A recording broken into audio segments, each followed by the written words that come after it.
تو اس کا بیس بڑھا دیا، بیس نعرہ بڑھا دیا۔ تکبیر،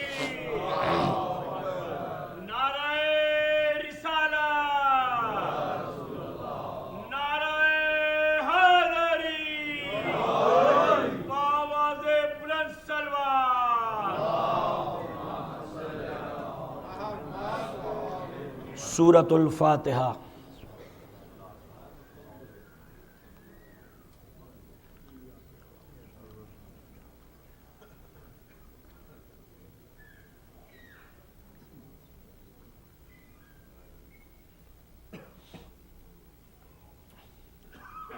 رات ایک مرتبہ سورہ حمد اور 3 مرتبہ سورہ توحید کی تلاوت فرما کر بانی مجالس کے مرحومین کے ارواح کو ثواب ایصال فرما دیجیے۔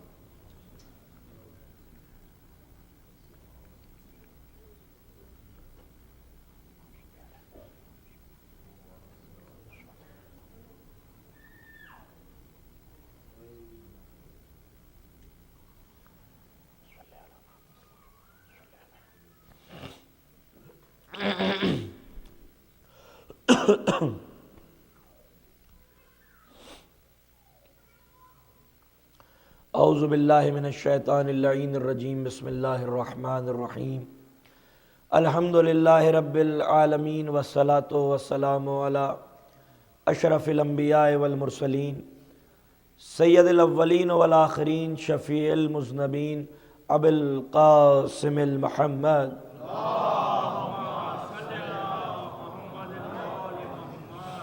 وخاتم النبیین و اہل بیتہ الطیبین الطاہرین المعصومین المظلومین المنتجبین ولعنۃ اللہ علی اعدائہم اجمعین، اما بعد فقد قال اللہ سبحانہ فی کتابہ المبین وہو اصدق الصادقین، بسم اللہ الرحمن الرحیم، ومن یبتغی غیر الاسلام دینا فلن یقبل منہ وہو فی الآخرۃ من الخاسرین۔ صلوات پڑھیں محمد و آل محمد۔ عزاداران امام مظلوم، علماء کرام، اساتذہ حق، مومنین کرام، اہل عزا، اہل ولا، ہر قسم کی تعریف اور توصیف پروردگار عالم کے لیے، اس اللہ کے لیے کہ جس نے عدم کے پردوں کو چاک کر کے وجود بخشا، وجود کو حرکت بخشی، حرکت کو شعور بخشا، شعور کو علم دیا، اور علم کہیں گھاٹے کا سودا نہ بن جائے تو اسے علم بالوحی سے آراستہ کر دیا۔ اور درود و سلام رسول اسلام اور ان کی پاک و پاکیزہ اور طیب و طاہر اولاد کے لیے کہ بلند پرواز ہمتیں جنہیں پا نہیں سکتی، اور عقل و فہم کی گہرائیاں جنہیں چھو نہیں سکتی، اہل عقول کی عقلیں قاصر ہیں اور اہل عرفان کے کشف و شہود عاجز ہیں کہ اہل بیت کی حقیقت کل کو درک کر سکیں۔ ذکر کروں ان ہستیوں کا تو کیسے کروں کہ جن کا ذکر کرنے کے لیے کم سے کم یا تو صلوات پڑھ دیں محمد۔ اب یہ تو ٹھیک ہے، آواز ٹھیک ہے، صلوات پڑھ دیں محمد و آل محمد۔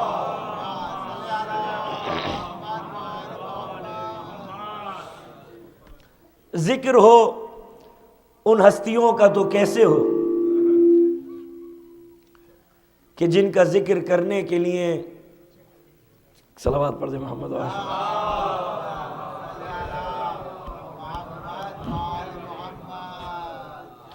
عظمت محمد و آل محمد پر بلند ترین صلوات پڑھ دیں۔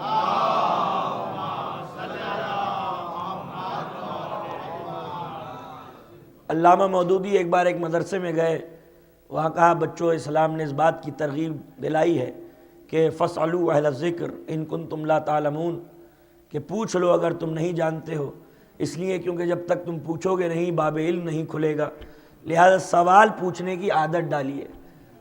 تو بچوں نے سوالات کرنے شروع کر دیے، رسول کی عمر کتنی تھی، کس شہر میں پیدا ہوئے تھے، کس خاندان سے تعلق تھا، ہجرت کر کے کس شہر میں چلے گئے، کتنی جنگیں لڑیں، اس طریقے کے سوالات بچے کرنے لگے۔ ایک بچہ تھا جو خاموش بیٹھا ہوا تھا۔ علامہ نے پوچھا کہ بیٹا کوئی سوال نہیں ہے؟ کہا نہیں۔ نہ جانے اس کے انکار نے علامہ کے اندر ذوق تجسس پیدا کر دیا۔ کہا بیٹا میں چاہتا ہوں کہ تم سوال کرو۔ کہا نہیں میرے پاس کوئی سوال نہیں ہے۔ علامہ نے اصرار کیا، بچے نے انکار کیا۔ جب اصرار بڑھ گیا تو بچہ کہتا ٹھیک ہے اگر آپ اصرار کر رہے ہیں تو ایک سوال کرنا چاہتا ہوں۔ کہا پوچھو بیٹا۔ کہا یہ بتا سکتے ہیں کہ اس وقت اللہ کیا کر رہا ہے؟ کہا مجھے معلوم تھا کہ تو کوئی نہ کوئی ایسا غیر شرعی سوال پوچھے گا جس کا کوئی جواب نہیں۔ ہم ہیں بشر، ہماری کہاں حیثیت کہ ہم جان سکے کار خداوندی کیا ہے، اس وقت اللہ کیا کر رہا ہے۔ ہم ہیں زمان و مکان میں محدود، وہ ہے ٹائم اور اسپیس کا خالق۔ پتہ چلے تو کیسے چلے کہ اللہ کیا کر رہا ہے۔ کہا کہ حضور اگر اجازت ہو تو میں بتاؤں، اجازت ہو تو میں بتاؤں۔ علامہ نے جھنجلا کے کہا بتاؤ۔ کہا ان اللہ و ملائکتہ یصلون علی النبی یا ایھا الذین آمنوا صلوا علیہ وسلموا تسلیما۔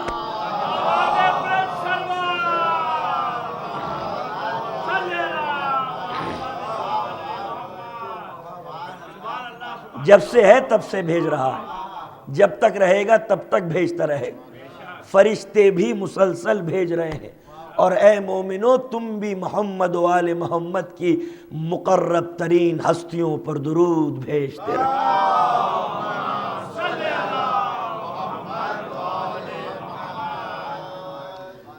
تو ذکر ہو ان ہستیوں کا تو کیسے ہو کہ جن کا ذکر کرنے کے لیے کم سے کم یا تو اللہ کا قرآن ہو یا مصطفیٰ کی زبان ہو۔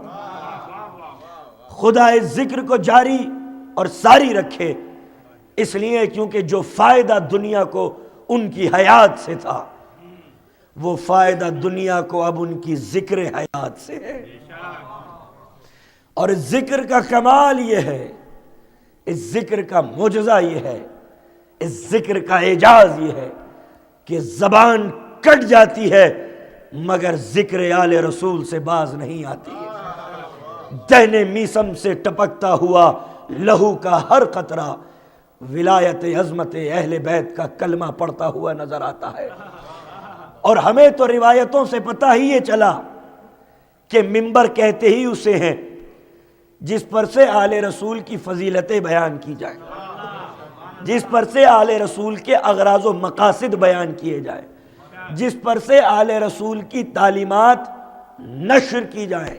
اگر آل رسول کی تعلیمات نشر نہ کی جائیں، آل رسول کی تعلیمات نشر نہ کی جائیں، آل رسول کی فضیلتیں بیان نہ ہو، آل رسول کے اغراض و مقاصد بیان نہ ہو تو وہ سب کچھ ہو سکتا ہے، منبر نہیں ہو سکتا۔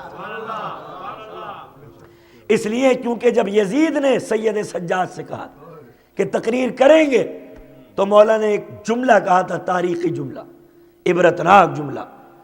مولا کہتے ہیں یزید کیا تو چاہتا ہے کہ میں لکڑیوں کے اس ڈھیر پہ جا کے تقریر کروں؟ یزید کیا تو یہ چاہتا ہے کہ لکڑیوں کے اس ڈھیر پہ جا کے تقریر کروں؟ تھا وہ منبر، توجہ، تھا وہ منبر، مگر سید سجاد کہہ رہے ہیں لکڑیوں کا ڈھیر، اور غدیر قم کے میدان میں اونٹوں کے کجاووں کا ڈھیر تھا مگر رسول اللہ کہہ رہے ہیں منبر۔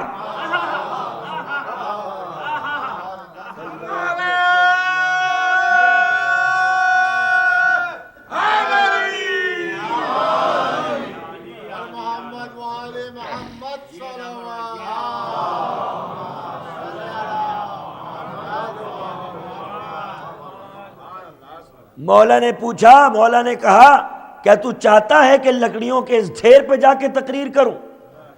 تھا وہ منبر، مگر مولا نے منبر کو کہا لکڑیوں کا ڈھیر، اور غدیر قم کے میدان میں ڈھیر تھا اونٹوں کے کجاووں کا، لیکن رسول اللہ نے کہا منبر۔ تو پتہ یہ چلا کہ جس پر سے علی کی فضیلتیں بیان نہ ہو وہ ممبر بھی ہو لکڑیوں کا ڈھیر کہلاتا ہے، اور علی کی ولایت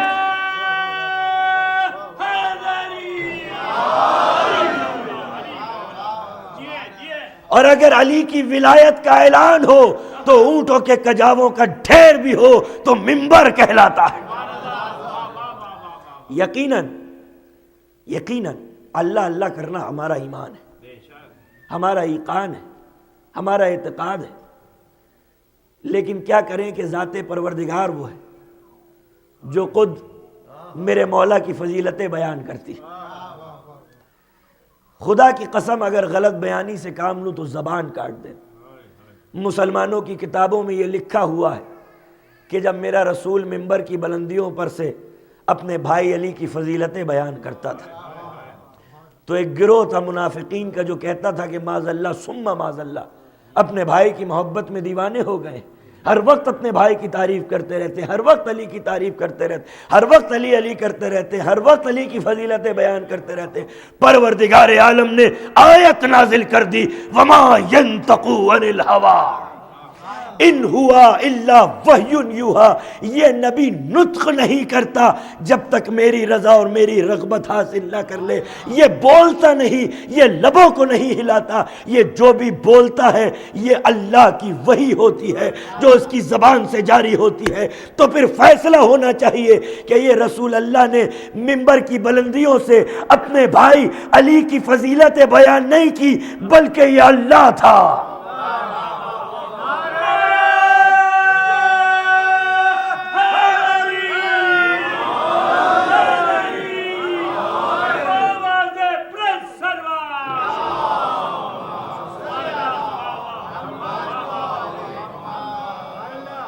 بلکہ یہ اللہ تھا جو مصطفیٰ کی زبان سے علی کی فضیلتیں بیان کر رہا تھا۔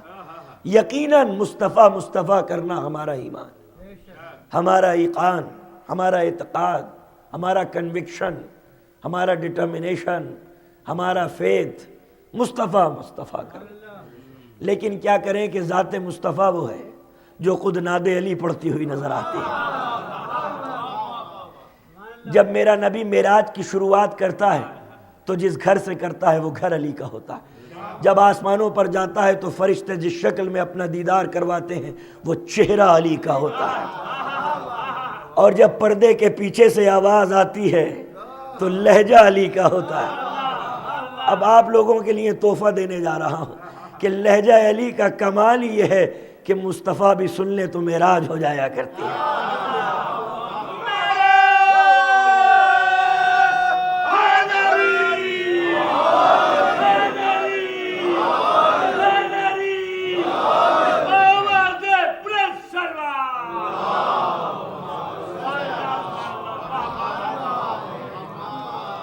اور جب معراج کی بلندیوں سے میرا نبی میرا رسول زمین کی پستیوں پر آتا ہے تو جس گھر میں آتا ہے وہ گھر علی کا ہوتا ہے۔ تو جب مصطفیٰ کی معراج بنا علی کے مکمل نہیں ہوتی تو مسلمانوں کا ایمان بنا علی کے مکمل کیسے ہو سکتا ہے؟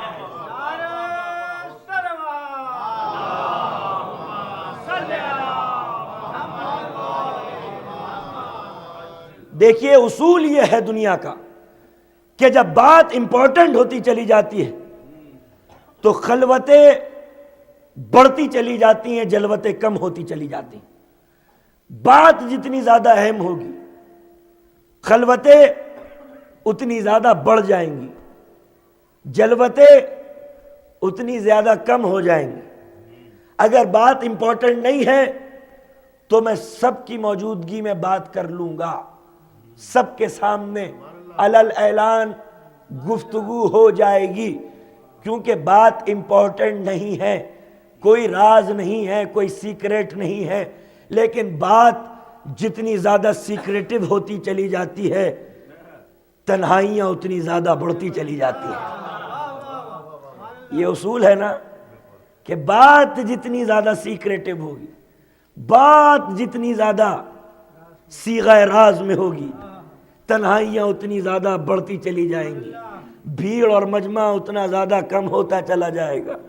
یہی وجہ ہے کہ مشیت اپنے انبیاء سے گفتگو کرتی رہی، بات کرتی رہی، آدم سے گفتگو کی، نوح سے گفتگو کی، ابراہیم سے گفتگو کی، اسماعیل سے گفتگو کی، موسیٰ سے گفتگو کی، 1,23,999 انبیاء کرام سے گفتگو کی، مگر کسی نبی کو معراج کی بلندیوں پر نہیں بلایا۔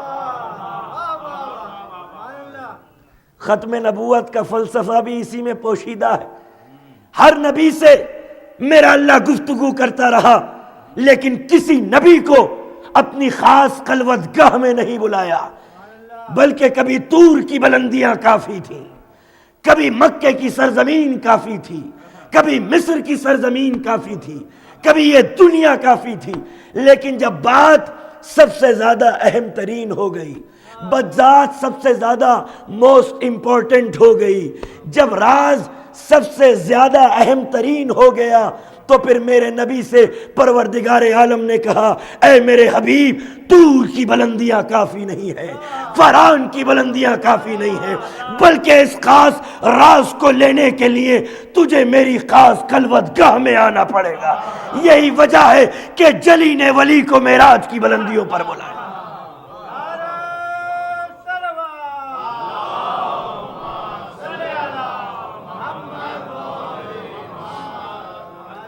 آواز تو سب کو ٹھیک آ رہی ہے الحمدللہ ماشاءاللہ۔ ایک صلوات پڑھ دے محمد والے مائک سے، ٹھیک الحمدللہ، جزاک اللہ۔ مولا سلامت رکھے اور اپنی رحمتیں نازل کرے ان اٹھتی ہوئی آوازوں پر، اس لیے کیونکہ جب مومن آل رسول کی فضیلتوں کو سنتا ہے تو پھولوں کی طرح اس کا چہرہ کھل جاتا ہے، اور تصدیق کرتا ہے رسول کی اس حدیث کی کہ لا یبغضو کا مومن ولا یحب کا منافق، مومن تم سے نفرت کر ہی نہیں سکتا اور منافق ان سے محبت کر ہی نہیں سکتا۔ محبت وہ ہے کہ جو، تو پروردگار عالم نے اپنے نبی کو معراج کی بلندیوں پر بلایا، کیوں؟ کیونکہ بات سب سے زیادہ امپورٹنٹ تھی، بات سب سے زیادہ اہم تھی۔ سیکرٹ دینے کے لیے اس دنیا کا انتخاب نہیں کیا، سرزمین مکہ کا انتخاب نہیں کیا، سرزمین مدینہ کا انتخاب نہیں کیا، یہ دنیا ناکافی ہے۔ کیوں؟ کیونکہ بات امپورٹنٹ نہیں ہوگی تو میں سب کے سامنے کر لوں، بات امپورٹنٹ ہوگی تو میں کہوں گا آئیے ذرا باہر چلتے ہیں، وہاں گفتگو کی جائے گی، لیکن اگر بات سب سے زیادہ امپورٹنٹ ہوگی تو میں کہوں گا نہیں، سب کے سامنے نہیں، یہ جگہ ناکافی ہے، وہ جگہ ناکافی ہے، بھیڑ میں نہیں، دن کی روشنی میں نہیں، شور و غل میں نہیں، رات کی تاریکی میں، جمود اور سکوت اور سناٹے کے عالم میں، تیر اور تاریکی میں راز و نیاز کی گفتگو کی جائے۔ یہ ہے انداز کہ جب بات امپورٹنٹ ہوتی ہے تو خلوتیں بڑھتی چلی جاتی ہیں، جلوتیں کم ہوتی چلی جاتی ہیں۔ میرے اللہ نے میرے نبی کو معراج کی بلندیوں پر بلایا، نور کی وادیاں تھیں، محفل بے نقاب تھیں، حسن کے ساون اور بادل برس رہے تھے، نبی کو ذوق و اشتیاق بھی تھا۔ اس کیفیت میں نبی کا دل ایک پھل کی طرف مائل ہوا۔ جبرائیل نے کہا یا رسول اللہ اکلو، کھا لے، کھا لیجئے۔ اب دیکھیے راز فاش ہونے جا رہا ہے، راز فاش ہونے جا رہا ہے، ضبط و تحمل کے ساتھ سنیے گا۔ جیسے ہی میرے نبی نے یہ پھل کھایا، جبرائیل کہتے ہیں نور سیدہ مبارک ہو۔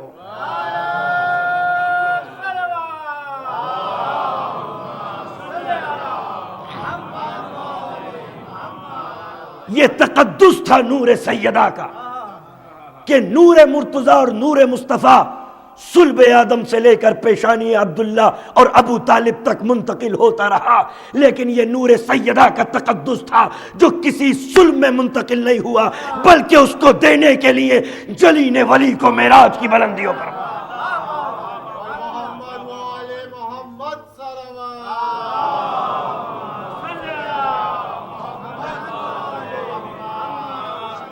جناب سیدہ بلند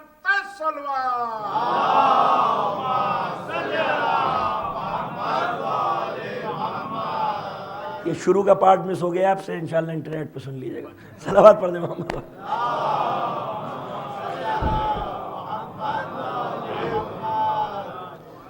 تو نور مرتضیٰ اور نور مصطفیٰ صلب آدم سے لے کر پیشانی عبداللہ اور ابو طالب تک منتقل ہوتا رہا، لیکن نور سیدہ کا یہ تقدس تھا جو کسی صلب میں منتقل نہیں ہوا۔ مشیت کو گوارا نہیں تھا کہ یہ نور سیدہ کسی صلب میں منتقل ہو، بلکہ اس کو دینے کے لیے پروردگار عالم نے براہ راست اپنے نبی کو معراج کی بلندیوں پر بلایا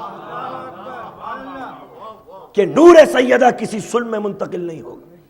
ایک راز تو فاش ہو گیا، معراج کا ایک سیکرٹ تو فاش ہوا کہ نور سیدہ مرحمت فرمانا تھا، تو پروردگار عالم نے آسمان کی بلندیوں کا انتخاب کیا کہ نور سیدہ مرحمت فرماؤں گا، بزم سدرہ کو سجا لوں تو تیرا ذکر کروں،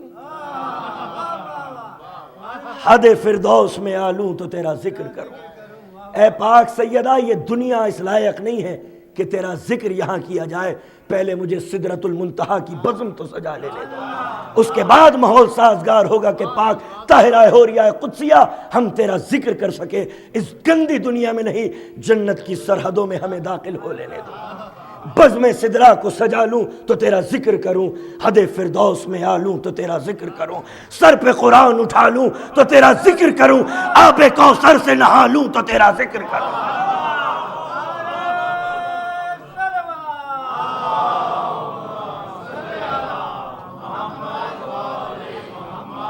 تاج عصمت ہے تیرا نام گرامی زہرا، روح مریم تجھے دیتی ہے سلامی زہرا۔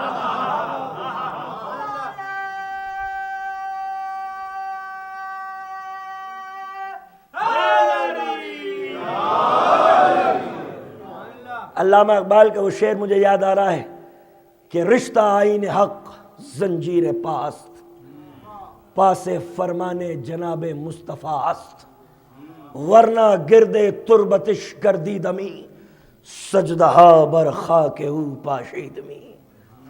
رشتہ آئین حق زنجیر پاست، شریعت اسلام کا جو رشتہ ہے وہ میرے پاؤں کی زنجیر بن چکا ہے۔ رشتہ آئین حق زنجیر پاست، پاس فرمانے جناب مصطفیٰ است، اور میں رسپیکٹ کرتا ہوں نبی کے آرڈیننس کی، مجھے پاس و لحاظ ہے نبی کے آرڈیننس کا، نبی کے آرڈر کا۔ رشتہ آئین حق زنجیر پاست، پاس فرمانے جناب مصطفیٰ است، ورنہ گرد تربتش گردی دمی، سجدہا بر خاک او پاشید می۔ اگر آئین حق کا رشتہ میرے پیر کی زنجیر نہ بنا ہوتا تو میں پاک طاہرہ تیری قبر کا طواف کرتا رہتا اور تیری قبر پہ سجدہ ریز ہو جاتا۔ بلایا نبی کو، بلایا نہ آدم کو، نہ نوح کو، نہ ابراہیم کو، نہ اسماعیل کو، نہ موسیٰ کو، نہ عیسیٰ کو۔ 1,23,999 انبیاء تھے، کسی ایک نبی کو معراج کی بلندیوں پر پروردگار عالم نے نہیں بلایا، لیکن اپنے حبیب کو معراج کی بلندیوں پر بلایا، بلند کیا سدرۃ المنتہا پر پہنچا دی، نزدیک کیا اور نزدیک کیا، اتنا نزدیک کہ 2 کمانوں کا فاصلہ رہ گیا، نہیں بلکہ اس سے بھی کچھ کم۔ پردے کے پیچھے سے آواز آنے لگی، گفتگو ہونے لگی، راز و نیاز کی باتیں ہونے لگی، نہ کوئی محدث ہے، نہ کوئی مورخ ہے، نہ کوئی ہسٹورین ہے، نہ کوئی راوی ہے، نہ کوئی فقیہ ہے، نہ جبرائیل امین ہے، کوئی بھی تو موجود نہیں ہے۔ بتائے کوئی تو کیسے بتائے کہ کیا گفتگو ہوئی، کیا باتیں ہوئی، موضوع سخن کیا تھا، عنوان گفتگو کیا تھا؟ جبرائیل وہاں پر ہے نہیں، اللہ اور بندے میں، جلی میں اور ولی میں، حبیب اور محبوب میں گفتگو ہو رہی ہے۔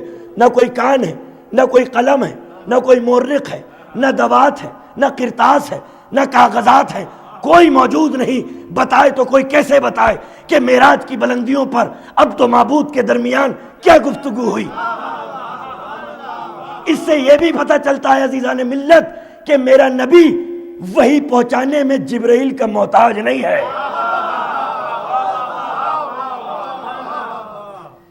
اس لیے کیونکہ جبرائیل کی تخلیق کے مشوروں سے بھی پہلے میرا نبی جانتا تھا قرآن کی حقیقت کیا ہے۔ اِنَّا أَنزَلْنَاهُ فِي لَيْلَةِ الْقَدْرِ، کسی قدر والی رات میں ہم نے تمام کا تمام قرآن قلب رسالت پر نازل کر دیا۔ اس کا مطلب قرآن کے 2 نزول ہیں، ایک عوام کے لیے، دوسرا رسول اسلام کے لیے۔ عوام پر رفتہ رفتہ قرآن اللہ نے بھیجا، کیونکہ قلب بشر قرآن کی حقیقتوں کے برداشت کرنے کا متحمل نہیں تھا۔ یہ تو قلب رسول تھا کہ جس نے قرآن کی حقیقتوں کو برداشت کر لیا، ورنہ یہ قرآن وہ قرآن تھا جو پہاڑوں پر نازل کیا جاتا تو ان کی عظمت اور دبدبے خوف سے پہاڑ ریزہ ریزہ ہو جاتے۔ نازل کیا، اس دنیا کی رات نہیں ہے، کسی اور عالم کی رات ہے۔ اِنَّا أَنزَلْنَاهُ فِي لَيْلَةِ الْقَدْرِ، کسی قدر والی رات میں ہم نے تمام کا تمام قرآن قلب رسالت پر نازل کر دیا۔ اس دنیا کی رات نہیں ہے شب قدر، کسی اور عالم کی رات ہے۔ قرآن میں اشارہ ہے کہ وہ عالم ہے کہ جب اس کا ایک دن ہوتا ہے تو اس دنیا کے 1000 سال ہو جایا کرتے ہیں۔ کب نازل کیا؟ الرحمن علم القرآن خلق الانسان علمہ البیان۔ وہ رحمان ہی ہے، بس رحمان۔ حصر کے ساتھ جب کوئی چیز عربی میں وارد ہوتی، الف لام میم استغراق، تو اس سے مراد ہوتی ہے بس اسی نے۔ الرحمن کا مطلب بس رحمان ہی نے علم القرآن، قرآن کی تعلیم دی، جبرائیل امین نے نہیں، جبرائیل امین نے نہیں، الرحمن بس رحمان ہی نے علم القرآن۔ اسٹیج وائز بیان کیا جا رہا ہے، قرآن کی تعلیم دی۔ خلق الانسان، پھر آدم کو بنایا، علمہ البیان، پھر آدم نے طرز تکلم سیکھا، پھر آدم نے بولنا سیکھا۔ تو جب آدم پیدا بھی نہ ہوئے تھے اور بولنا بھی نہ جانتے تھے تو کون ہے جو پڑھ رہا تھا اور کون ہے جو پڑھا رہا تھا؟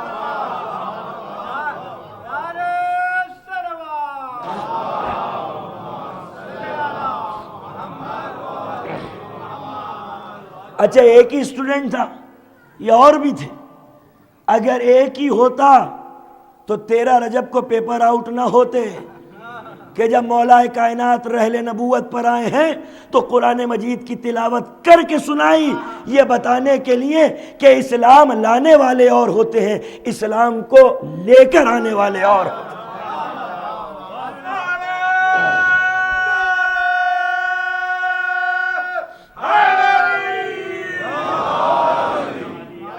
جو اسلام لاتے ہیں وہ بوڑھے ہو جاتے ہیں، قرآن کی آیتیں انہیں یاد نہیں ہوتی، اور جو اسلام کو لے کر آتے ہیں وہ اول وقت جب رحل نبوت پر آتے ہیں تو قرآن مجید کی تلاوت کر کے سناتے ہیں۔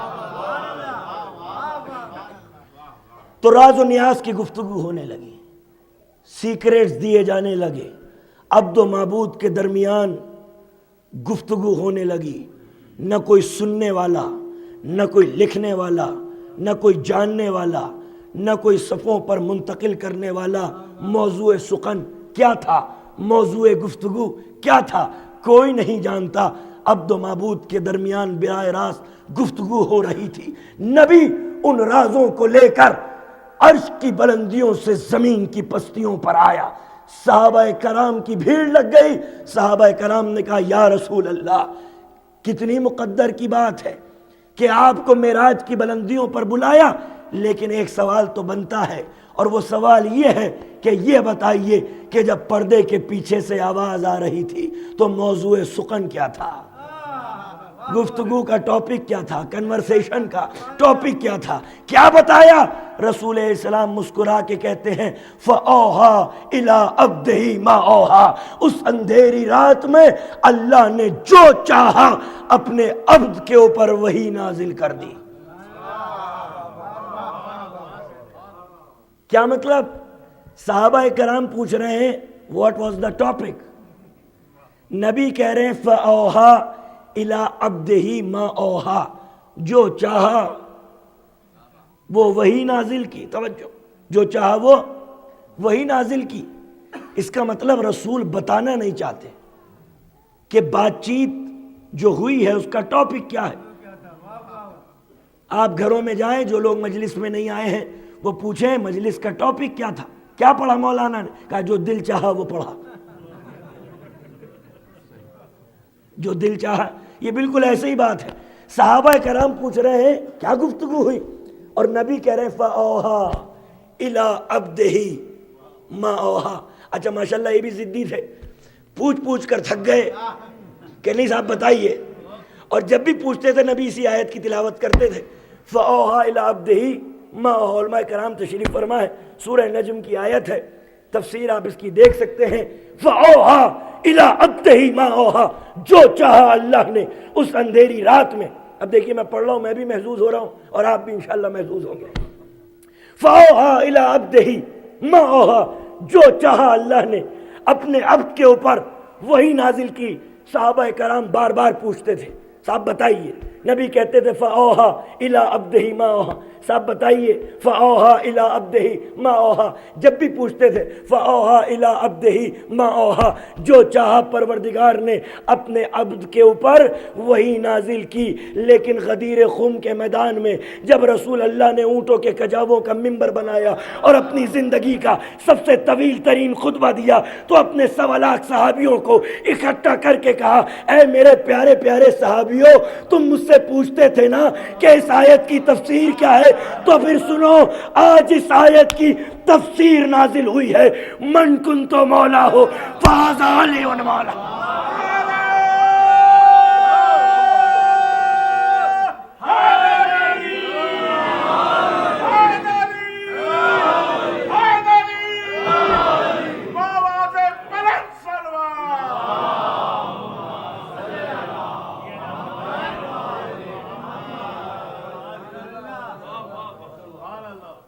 فَأَوْحَىٰ إِلَىٰ عَبْدِهِ مَا أَوْحَىٰ, جو چاہا اپنے عبد کے اوپر وہی نازل کی. جو چاہا, کیا چاہا مشیت نے. اب آئیے سورہ مائدہ کی اس آیت پر. یا ایھا الرسول بلغ, یا ایھا الرسول بلغ, تبلیغ کر کس چیز کی؟ ما انزل علیک من ربک, جو تیرے رب کی طرف سے آلریڈی شب معراج نازل ہو چکا ہے. تبلیغ کر دے. اب وہ وقت آ گیا ہے کہ وہ سیکرٹ جو ہم نے تجھے دیا تھا, جو سیکرٹ دینے کے لیے ہم نے تجھے اتنی زحمت دی تھی, کہ تجھے عرش کی بلندیوں پر بلایا تھا, سدرۃ المنتہا سے بھی آگے تجھے مشیت لے گئی, صرف اس لیے 2 وجوہات تھی, نور سیدہ اور ولایت علی ابن ابی طالب.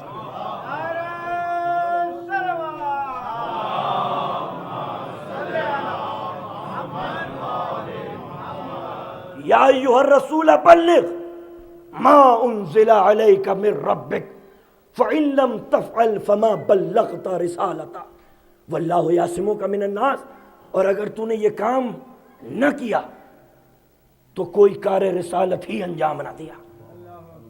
کوئی کار رسالت. اللہ اکبر.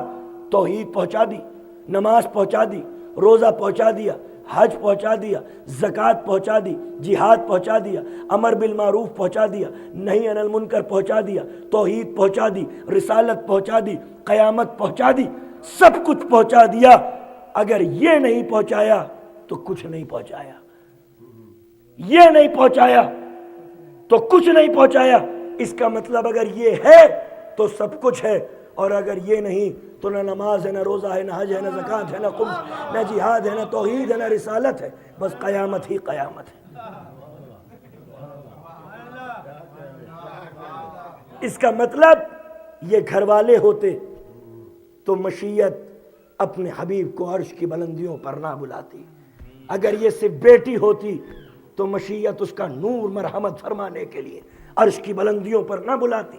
اگر علی سے بھائی اور داماد ہوتا اور ولیوں کا ولی نہ ہوتا تو پھر پردے کے پیچھے سے آواز نہ آتی, پھر وہ سیکرٹس نہ دیے جاتے, پھر مشیت کا لہجہ شدت اختیار نہ کرتا کہ یا ایھا الرسول, یعنی وہ اللہ کہ جس نے ہمیشہ جب اپنے نبی سے گفتگو کی تو کبھی طٰہٰ کہا, کبھی یاسین کہا, کبھی مزمل کہا, کبھی مدثر کہا, مگر نہ جانے کون سا ایسا حکم رہ گیا تھا کہ نہ مزمل, نہ مدثر, نہ طٰہٰ, نہ یاسین. اے میرے منصبدار, پہنچا دے جو تیرے رب کی طرف سے نازل ہوا ہے. اس کا مطلب علی کی امامت اور ولایت وہ امر الہی ہے جو اس کی طرف سے نازل ہوا ہے.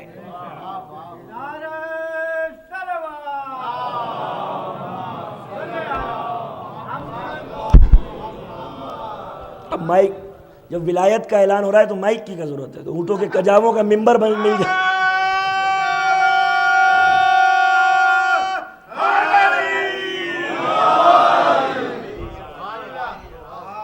اونٹوں کے کجاووں کا ممبر مل جائے وہی کافی ہے. جب ولایت کا اعلان ہو رہا ہے تو اگر یہ کام نہ کیا تو کوئی کار رسالت انجام نہیں دیا. ایمان سے بتائیے کہ جب بنا علی کی ولایت کے پروردگار عالم نبی کی نبوت کو قبول کرنے کے لیے تیار نہیں تو بنا اقرار ولایت ہم مسلمانوں کے ایمان کو کیسے قبول کریں؟ نبی آئے. اب دیکھیں کہ اگر ان کی امامت اور ولایت اور ان کا سٹیٹس اور مرتبہ اور اگر یہ منصب دار نہ ہوتے تو پھر تاریخ کے اندر وہ جملے موجود نہ ہوتے کہ جب ایک عرب کا بدو حارث مدینے آیا غدیر کے بعد کہا اے محمد، رسول اللہ کے کہ خطاب نہیں کیا، اے محمد توہین آمیز جملہ کا، اے محمد آپ نے کہا اللہ ایک 365 کو توڑ دیا. آپ نے کہا میں اللہ کا رسول قبول کر لیا. آپ نے کہا قیامت آئے گی مان لیا. آپ نے کہا نماز پڑھو 5 وقت کی نمازیں پڑھنے لگے. آپ نے کہا روزے رکھو اللہ کے روزے رکھنے لگے. آپ نے کہا مال میں سے زکوٰۃ دو، دل پہ پتھر رکھ کے مال میں سے زکوٰۃ بھی دے دی. آپ نے کہا بیت اللہ کا طواف کرو، 1 بیگھہ زمین نہیں خریدی، بیت اللہ کا طواف کرنے کے لیے چلے گئے اور وہیں سے لوٹ کے آ رہے ہیں. اب آپ نے کہا مولا تو ذرا یہ بتا دیجئے جیسے توحید و رسالت و قیامت و نماز و روزہ حج و زکوٰۃ اللہ کی طرف سے ہے تو کہ ولایت علی بھی اللہ کی طرف سے؟ نبی نے 3 مرتبہ کہا ولایت علی اللہ کی طرف سے، ولایت علی اللہ کی طرف سے، ولایت علی اللہ کی طرف سے ہے. حارث یہ کہتا ہوا پلٹا.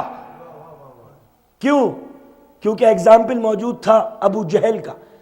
جب رسول اللہ نے رسالت کا اعلان کیا تو کہا ہے پالنے والے اگر یہ تیرا رسول ہے تو مجھ پہ عذاب نازل کر، مگر ابو جہل پر عذاب نازل نہیں ہوا.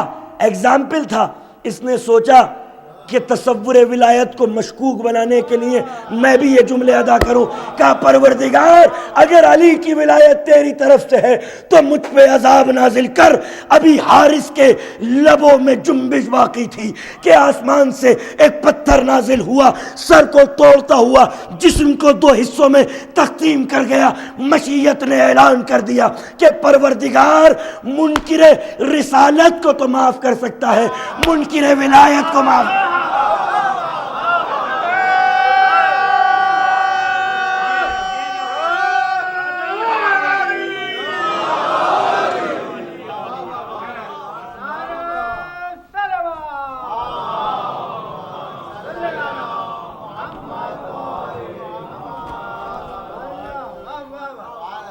منکر رسالت کو تو معاف کر سکتا ہے، منکر ولایت کو معاف نہیں کر سکتا.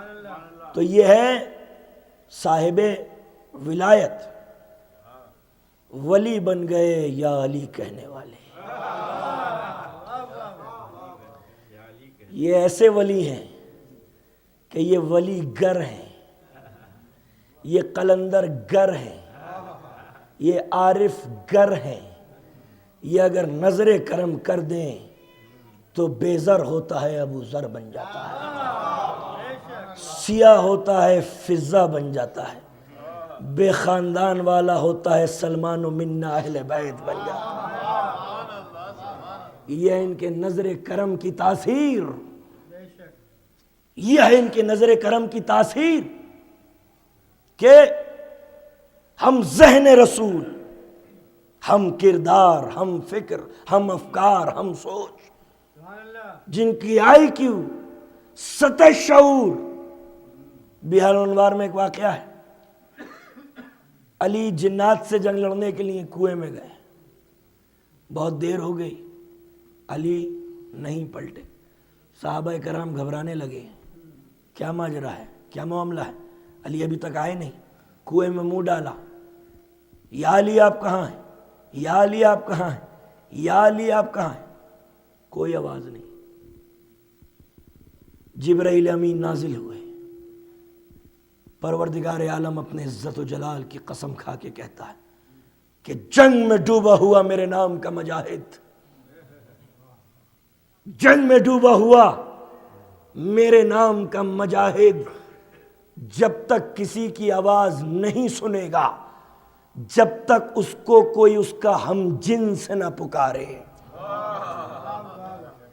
نبی گئے کنویں میں منہ ڈالا، آئین آئین انت یا اخی، اے میرے بھائی تو کہاں ہے؟ ابھی عقیقے یہ کی بازگشت اور گونج کنویں میں باقی تھی کہ آواز آئی لبیک یا نبی، لبیک یا نبی، لبیک یا نبی۔ یہ تو اسی دن طے ہو گیا تھا کہ بشر کی نوعیت اور ہوتی ہے، حجت خدا کی نوعیت اور۔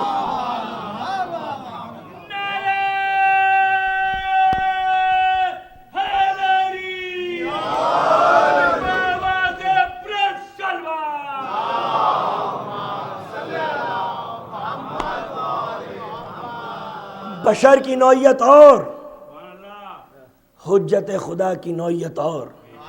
مجلس کتنے بجے شروع ہوئی تھی؟ 9، صلوات پڑھ دینا، 9:15 بجے، 9:15 9:10 9 بجے۔ تو بشر کی نوعیت اور ہوتی، حجت خدا کی نوعیت اور ہوتی۔ تو اہل بیت منصبدار الہی جو پروردگار عالم کی طرف سے منصب لے کے آئے ہوں، ان کا اصطلاحی نام ہے اہل بیت نبوت۔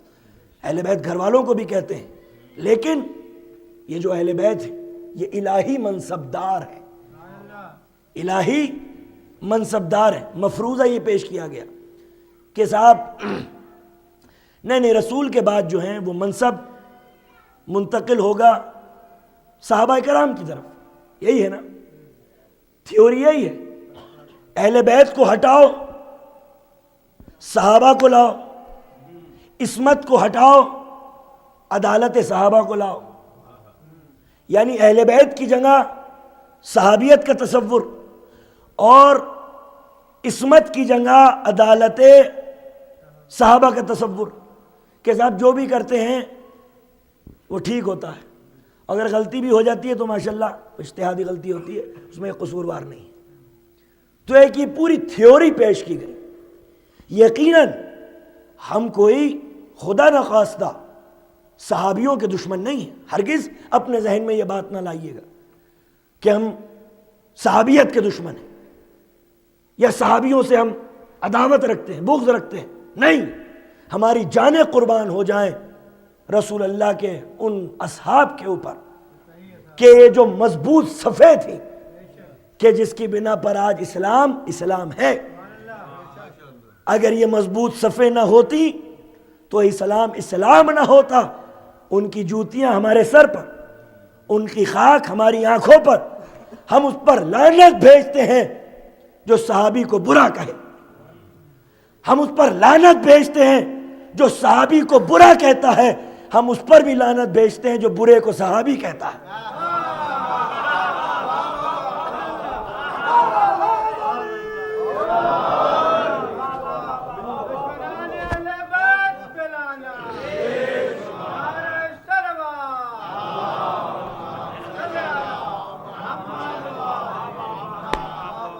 اصحابک النجومی بایہم اقتدیتم اہتدیتم، میرے صحابہ ستاروں کی مانند ہیں، جس نے ایک کی بھی اتباع کی نجات پا گیا۔ یہی ہے نا، یہی تصور ہے۔ چاہے جنگ صفین، ذرا اپنے تصورات میں لے کر آئیے، جنگ صفین، ادھر والوں کی اتباع کرو جب بھی نجات پا جاؤ، ادھر والوں کی اتباع کرو تب بھی نجات پا جاؤ، قاتل کی اتباع کرو تب بھی نجات پا جاؤ، اور مقتول کی اتباع کرو عمار یاسر کی، سمیہ اور یاسر کا بیٹا پہلے شہید تاریخ اسلام کے، ان کے بیٹے کی اتباع کرو جب بھی نجات پا جاؤ۔ یہ کیسا دین ہے؟ حق اور باطل کا کوئی معیار نہیں، صحیح اور غلط کا کوئی معیار نہیں، قاتل اور مقتول میں کوئی فرق نہیں۔ آخر اسکالر سوال کر سکتا ہے نا، طالب علم پوچھ سکتا ہے نا کہ یہ کیسا دین ہے کہ اصحاب ستاروں کی مانند ہے، جو بھی جس کی بھی اتباع کرے گا۔ غالب نے کہا کہ جب سورج چھپتا ہے نا تو اس کا جانشین چاند ہوتا ہے، ستارے نہیں ہوا کرتے۔ حالانکہ آسمان پر ستاروں کا اجماع ہوتا ہے، مگر ستاروں کی بھیڑ چاند کو اس کی وراثت سے بے دخل نہیں کر سکتی ہے۔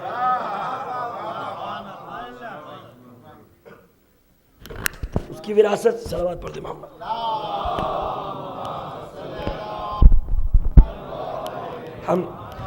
ہم جیسے بے لگام لوگوں کے لیے چپکا دینا چاہیے۔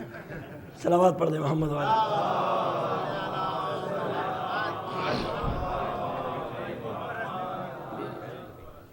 صلوات پڑھتے محمد والا۔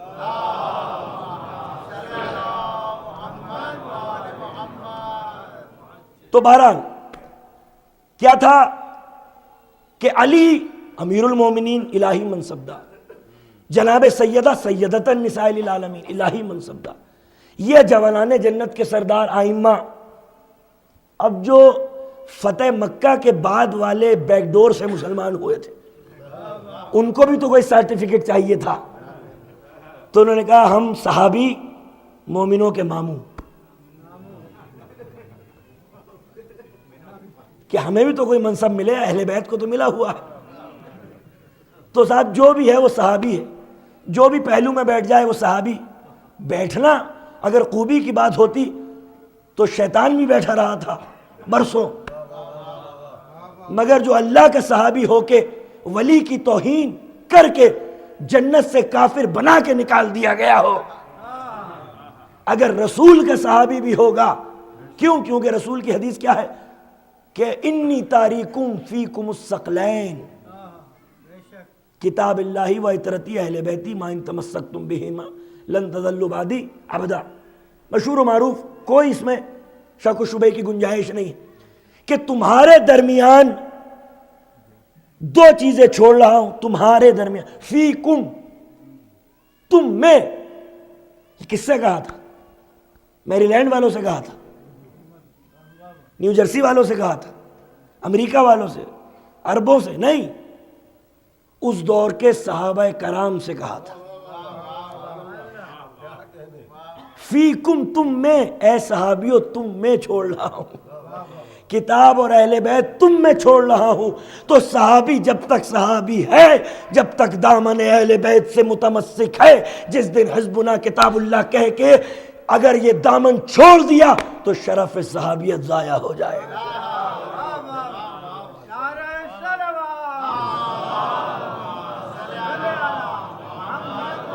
تم میں چھوڑ رہا ہوں، اپنے صحابہ کرام میں چھوڑ رہا ہوں۔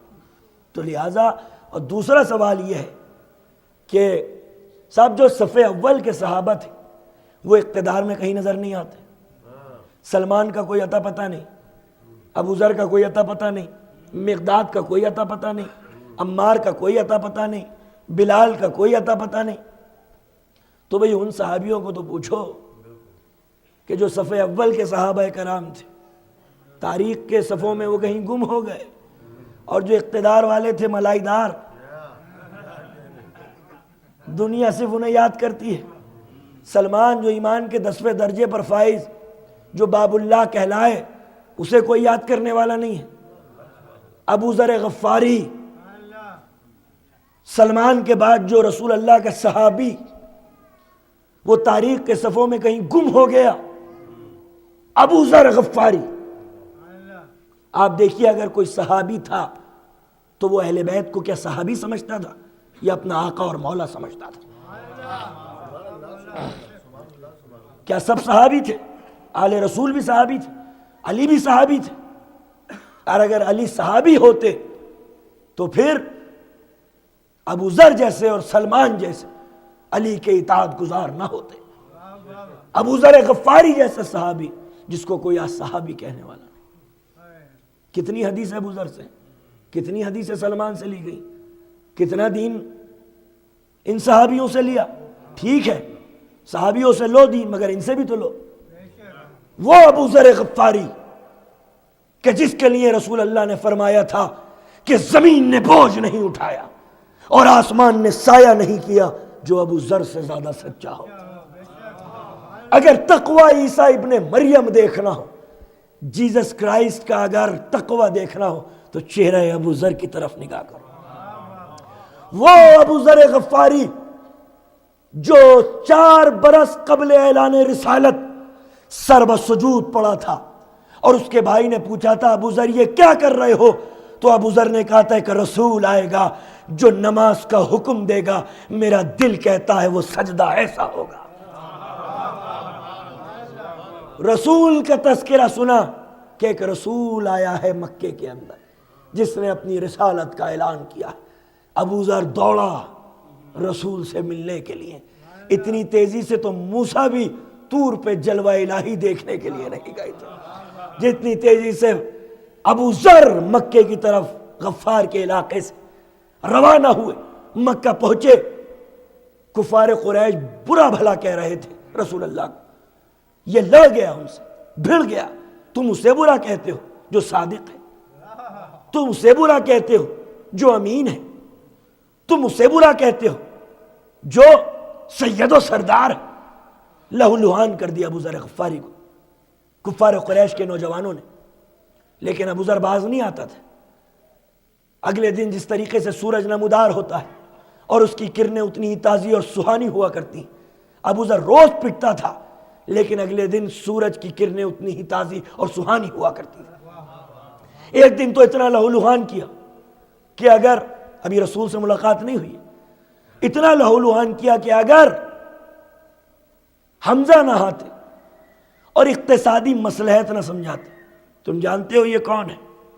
یہ غفار کے علاقے کے سردار کا بیٹا ہے، تم اپنے تجارتی کارواں شام لے جاتے ہو، اگر تم سے بدلہ لیا تو یہ اکانومیکل مصلحت سمجھائی، ورنہ ابو ذر کی روح مفارقت کر جاتی۔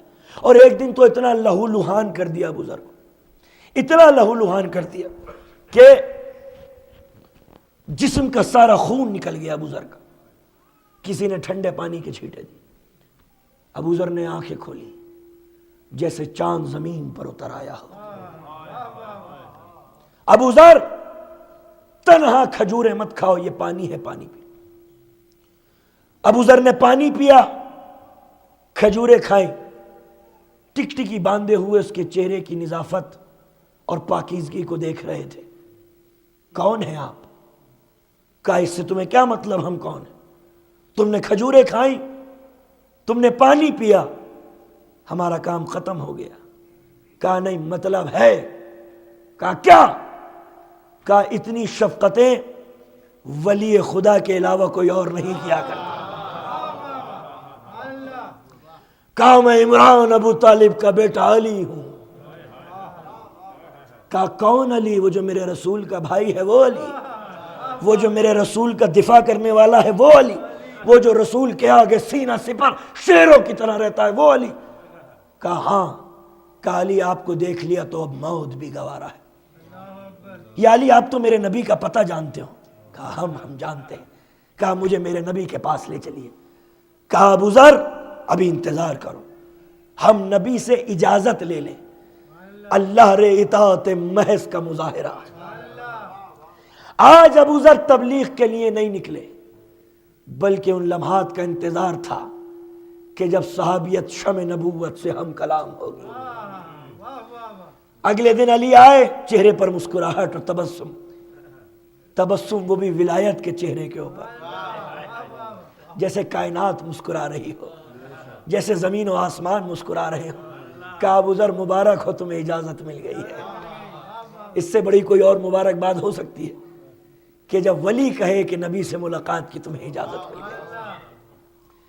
لیکن ابو ذر فاصلے سے آنا، میرے پیچھے پیچھے پیچھے پیچھے، فاصلے سے آنا، کسی کو تعقب کا احساس نہ ہو۔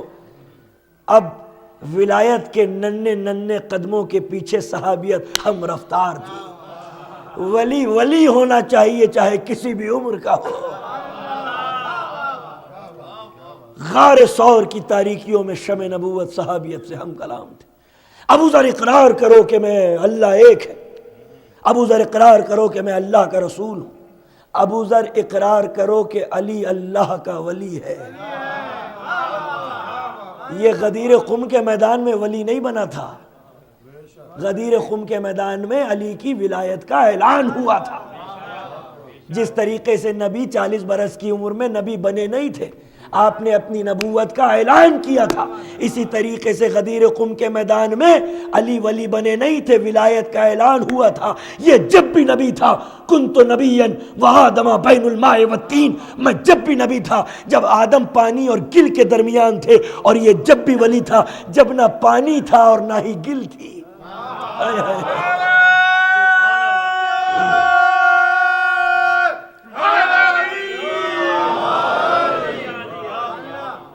ابو ذر اقرار کرو لا الہ الا اللہ محمد الرسول اللہ علی ولی اللہ۔ اس لیے کیونکہ جب رسول معراج پر گئے نا تو دروازے پر لکھا ہوا دیکھا لا الہ الا اللہ محمد الرسول اللہ علی ولی اللہ۔ جب صفیں درست ہوئی نا، انبیاء کرام کی کہا امامت کرائیے، نماز پڑھنا چاہتے ہیں، تو رسول نے حکم دیا عیسیٰ اذان دو۔ عیسیٰ نے جب اذان دی نا تو کہا اشہد ان علی ولی اللہ۔ روایتوں میں شیعہ سنی دونوں کے ہاں جنت کے دروازے پر لکھا ہوا ہے لا الہ الا اللہ محمد رسول اللہ۔ اگر منکروں کو فرض کریں کہ اگر اللہ کہہ بھی دے تو جاؤ بھائی جنت میں چلے جاؤ، تو یہ جنت میں داخل نہیں ہوں گے۔ جب جائیں گے نا باہر تو دیکھیں گے علی ولی اللہ لکھا ہوا ہے تو کہیں گے کہ یہ جنت نہیں ہے، شیعوں کا امام باڑہ معلوم ہوتا ہے۔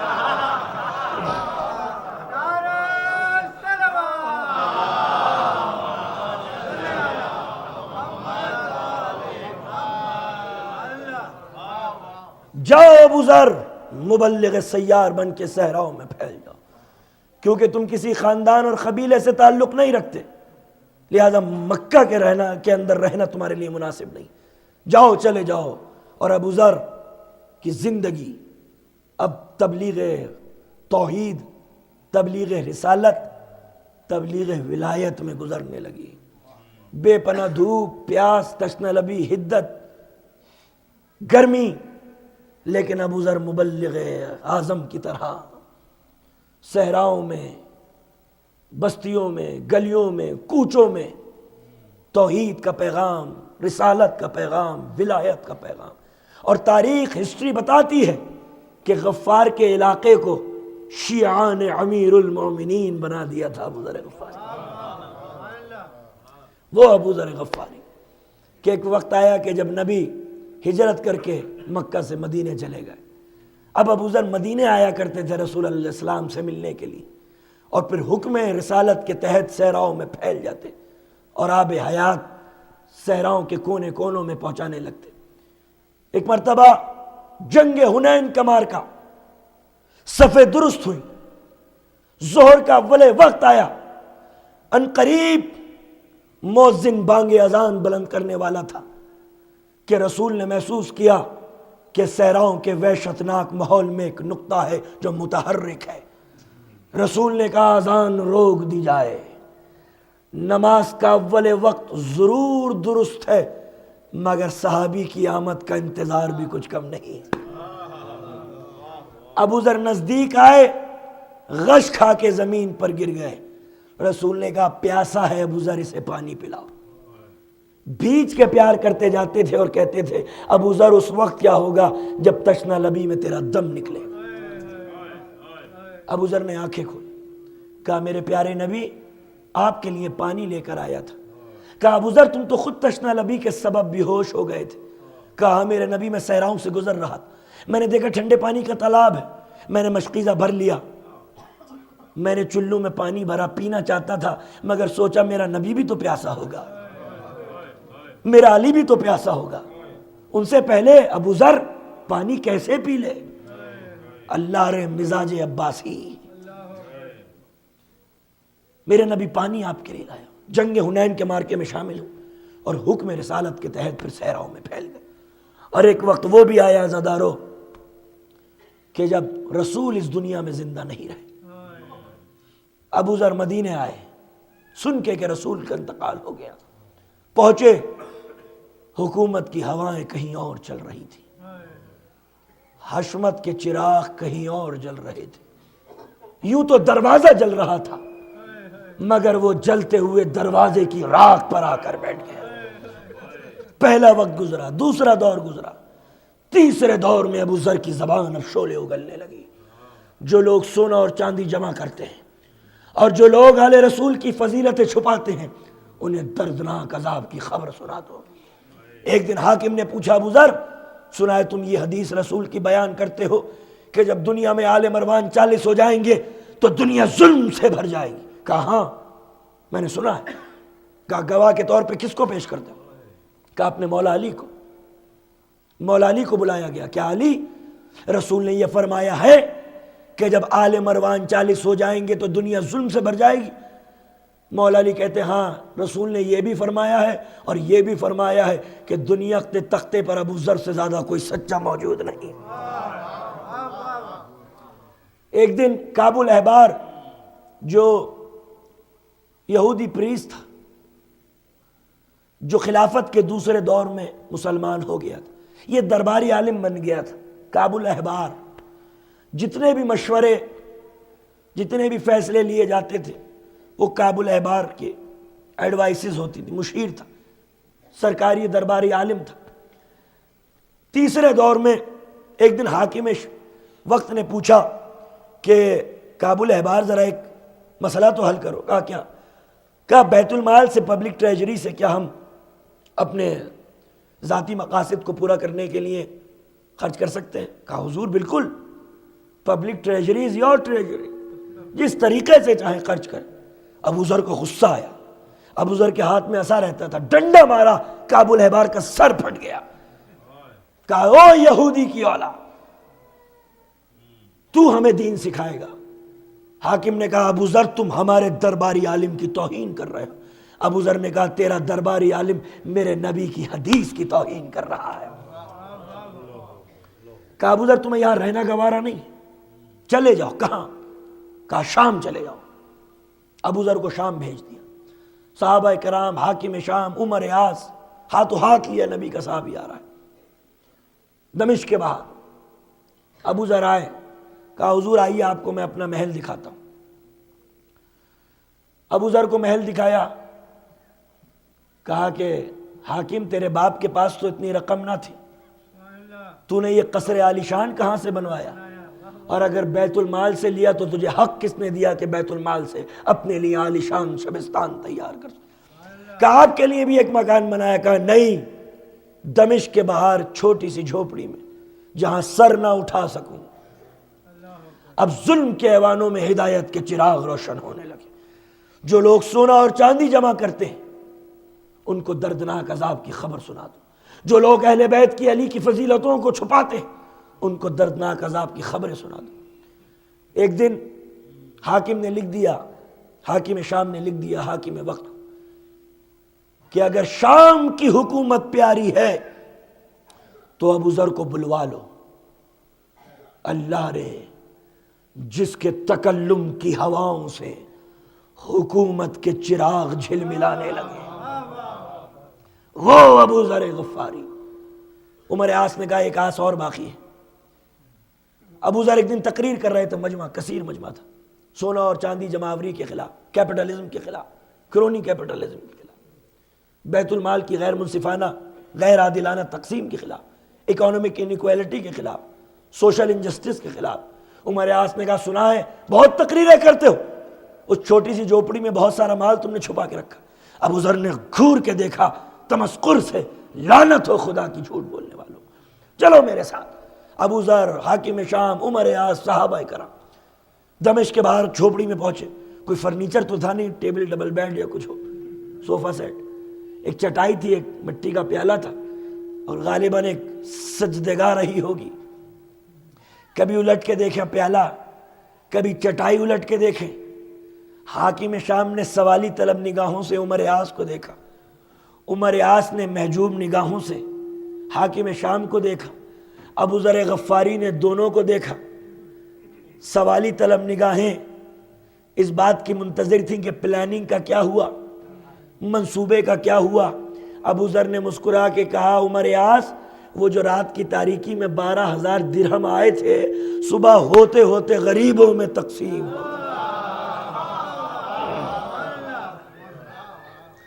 بلا لو ابو ذر۔ خط لکھ کے بھیجا گیا مدینے سے کہ ابو ذر کو بنا پالان والے اونٹ پر سوار کرا کر مدینے بھیج دو۔ خدا کی قسم جب ابو ذر مدینے پہنچے تو رانوں کا گوشت بہہ چکا تھا ابو ذر کا، لیکن پھر وہی دور جنون، پھر وہی استقلال و عزم، پھر وہی جرت بے پناہ، پھر وہی ظلم کے خلاف تقریروں کا انداز، پھر وہی میسم تمار کا لہجہ۔ حاکم نے کہا تمہیں یہاں گوارا نہیں رہنا، چلے جاؤ یہاں سے، ہم تمہیں ایگزائل کر رہے ہیں۔ کہا کہاں چلے جاؤ؟ مکہ؟ کہا نہیں۔ مدینہ؟ بصرہ؟ کہا نہیں۔ یمن؟ کہا نہیں۔ شام؟ کہا نہیں۔ ربضہ، ایک ایسا صحرا کہ جہاں زندگی نام کو نہ، اور حکومت کی طرف سے یہ اعلان کر دیا گیا کہ کوئی ابو ذر کو الوداع کہنے نہیں آئے۔ یہ رسول کا بوڑھا صحابی، ایک ضعیفہ، ایک بچی، جون غلام، چند بھیڑ بکریاں، مدینے سے نکلے، ایک ایک دروازے کو دیکھ رہے تھے۔ وقت کتنا بدل گیا، سچ بولنا کتنا بڑا جرم تھا اور حق بات کہنا کتنی بڑی خطا تھی۔ آج کوئی ضعیف صحابی کو الوداع کہنے کے لیے بھی نہیں آیا، لیکن ایک دروازہ کھلا جس دروازے سے رزق ملتا تھا، جس دروازے سے حیات ملتی تھی، جس دروازے سے ہدایتیں تقسیم ہوتی تھی۔ علی حسنین کو لیے ہوئے ابو ذر نے جب دیکھا نا اپنے مولا کو، دوڑتا ہوا گیا اور پیروں پہ سر رکھ دیا۔ مولا نفس تنبیہ کر رہا تھا، لگتا ہے روح مفارقت کر جائے گی، کسی کو تو آنا چاہیے تھا۔ گری ہوئی صحابیت کو ولایت نے اٹھا کے سینے سے لگایا۔ ابو ذر، ان کی دنیا کو تمہارے دین سے خطرہ تھا اور تمہارے دین کو ان کی دنیا سے خطرہ تھا۔ تم اپنا دین بچا لے جاؤ، ان کی دنیا بچ جائے گی۔ کاش یہ جان سکتے کہ جو چیز تم ان سے دور لے جا رہے ہو اس چیز کی ان کو کتنی ضرورت ہے، اور جو چیز ان کے پاس ہے تم اس سے کتنے بے نیاز ہو۔ نہج البلاغہ کے اندر یہ خطبہ مولا کا موجود ہے، امام حسن کے سامنے آ کر وہی چہرہ، وہی صورت، وہی سیرت۔ حسن پروردگار عالم گواہ ہے کہ جب بھی نبی کی زیارت کا اشتیاق ہوتا تھا ہم تمہارے چہرے مبارک تو دیکھ لیا کرتے۔ امام حسین کے پاس آئے، کہا میرے والی و وارث، مجھے رسول نے سب بتایا ہے، کل کربلا میں کیا ہوگا، لیکن میں تو زندہ نہ رہوں گا، میرا یہ جون غلام ہے جو میری نمائندگی کربلا کے اندر کرے گا۔ آزادارو، آج ابو ذر نے مدینہ چھوڑ دیا اور کل حسین نے مدینہ چھوڑ دیا مدینہ، لیکن عمومی سیاست نے موقع نہ دیا کہ امام اپنی بات کو رکھ سکے۔ میں نے عرض کیا تھا پہلی مجلس میں کہ امام چاہتے تھے کہ وہ دمشق جائیں، لیکن سیاست جانتی تھی کہ چند دن پہنچے تھے ابو ذر تو شام کی در و دیوار ہلنے لگے تھے۔ تو جب غلام پہنچتا ہے تو قصر ظلم کانپنے لگتے ہیں، کہیں شہزادہ پہنچ جائے، انقلاب نہ آ جائے۔ امام نے کہا تو صحیح، حسین پہنچے گا، ظلم کے ایوانوں میں حسین جائے گا، سجاد بن کے حسین جائے گا، زینب بن کے حسین جائے گا۔ سید سجاد ستوت اور سیاست کی یہی سب سے بڑی غلطی تھی کہ اس نے سید سجاد کو بیمار اور کمزور سمجھا۔ اس نے یہ سوچا کہ میں نے طوق و سلاسل پہنا دیے سید سجاد کو تو امام مقید ہو گیا، لیکن اس کو کیا معلوم کہ امام کے ہاتھ مکفل تھے، امامت کے ہاتھ مکفل نہیں تھے۔ امامت ہر دور میں آزاد ہے، امامت کو کبھی کوئی مکفل نہیں کر سکتا، امامت کو کبھی کوئی قیدی نہیں بنا سکتا۔ یہی تھی امام کی حکمت کہ سید سجاد کو بیمار اور کمزور اور قیدی سمجھ کے لے جاؤ، اور پھر دیکھنا کہ قصر ظلم کے ایوانوں میں، قصر ظلم میں کس طریقے سے ہدایت کے چراغ روشن ہونے لگے۔ جو منبر بزرگوں نے لیا تھا یزید نے وہ ممبر فتح کی نشے میں چور ہو کے سید سجاد کو دے دیا. وہ ممبر جو چھینا تھا وہ ممبر جو چھینا تھا بزرگوں نے، فتح کی نشے میں چور ہو گیا یزید. ممبر دے دیا ذلیل اور رسوا کرنے کے لیے کہ لڑکھڑانے لگے گی زبان، ڈر جائے گا نوجوان. اسے کہاں تجربہ اتنے ظلم و ستم کا؟ اس لیے کیونکہ انسان کی سائیکالوجی یہ کہتی ہے، ہیومن سائیکالوجی، کہ جس نے ظلم و تشدد دیکھا ہو اس کی زبان نہیں کھلتی. جو ظلم اور خون کے سمندر میں، مظلومیت کے سمندر میں ڈوب کے آیا ہو، اس نے یہ سوچا کہ جوان کی زبان نہیں کھلے. جس کی عمر 23 برس ہو، لڑکھڑانے لگے گی زبان، ڈر جائے گا نوجوان. صحیفہ سجادیہ آپ پڑھ جائیے، پوری صحیفہ سجادیہ، آپ کو پتہ ہی نہیں چلے گا کہ یہ اس بیمار بیٹے کا کلام ہے جو خون کے سمندر میں ڈوب کے آیا. یہ ہے امامت کہ عصمت کے ذہن پہ زمانے کی گردش، حالات، گرد و غبار کا اثر نہیں ہوا کرتا. جو ممبر لیا تھا یزید نے فتح کی نشے میں، بزرگوں نے فتح کی نشے میں چور ہو کے وہ ممبر یزید نے سید سجاد کو دے دی. اب ستوت مسکرا رہی تھی زیر لب، لڑکھڑائے گی زبان، ڈر جائے گا نوجوان. اسے کہاں تجربہ اتنے ظلم و ستم کا؟ لیکن جب زباں کھلی تو برسوں کے اندھیروں کے بعد امامت کے افق سے خطابت کے سورج کی کرنیں طلوع ہو گئیں. یہ روشنی دور دور تک ذہن کے ان تاریک دریچوں میں پہنچنے لگی. نہ زبان میں لکنت تھی، نہ ستوت کا ڈر تھا، نہ موت کا کوئی افسوس تھا، نہ گزشتہ واقعات کا ذہن پہ کوئی اثر باقی تھا. وہی خدا کی توحید کہ جس نے مردہ ذہنوں کو زندگی دی ہوگی، وہی رسول کے قصیدے جو اس گھر کی کتابت کا شعار ہے. جب وحدت و رسالت کا تعارف ہو چکا تو پھر اپنا تعارف تھا. جو مجھ کو جانتا ہے وہ جان لے، اور جو نہیں پہچانتا وہ سمجھ لے کہ میں فرزند مکہ ہوں، میں بتا کا بیٹا ہوں، میں زمزم کا لال ہوں، میں کعبے کا فرزند ہوں. ایک ایسی کتابت کہ جیسے افکار کے آسمانوں سے حقائق کے جھرنے گر رہے ہوں، اور انسانیت سانس روکے ہوئے خود اپنے ہی آنکھوں سے اپنے ہی ظلم کی تاریخ کو پڑھ رہی تھی. جب اس بغاوت کو، انقلاب کو برپا ہوتے ہوئے دیکھا تو ایک مرتبہ یزید نے بکا ہوا مؤذن، سیاسی اذان اور سیاسی نماز، مؤذن اذان دے، مؤذن چڑھ گیا بلندیوں کے اوپر، اللہ اکبر. سید سجاد چپ ہو گئے. اسی کبریائی کی محبت میں تو ہم مارے گئے.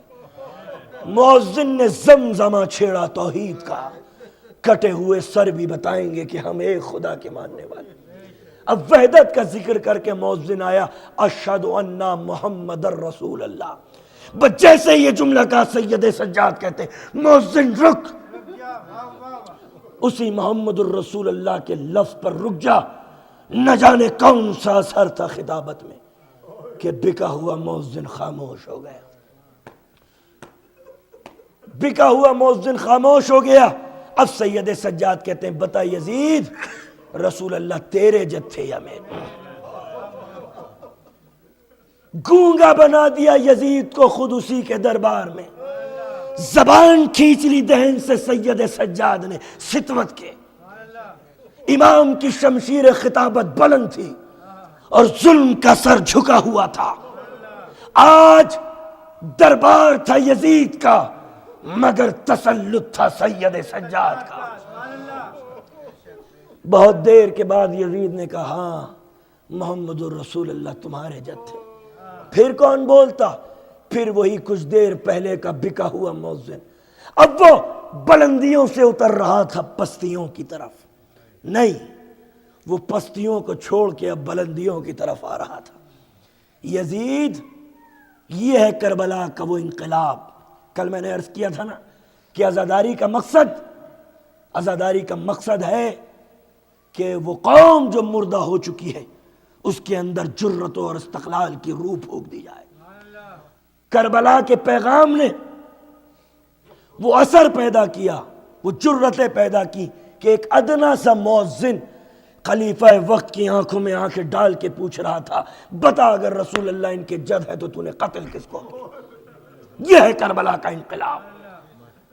بتا یزید کہتا ہے خاموش ہو جا ورنہ تجھے قتل کر دوں. سن سکو گے جملہ؟ کہتا ہے قتل کر دے. اب یہ زندگی مجھے بری لگنے لگی، کیونکہ جو آنکھیں زینب ام کلثوم کو بے پردہ دیکھ چکی،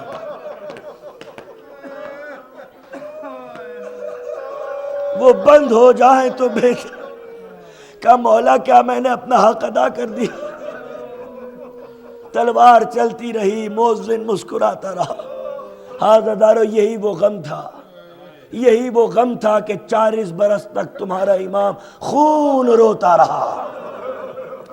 کسی نے پوچھا اے بیمار کب تک روئیے گا؟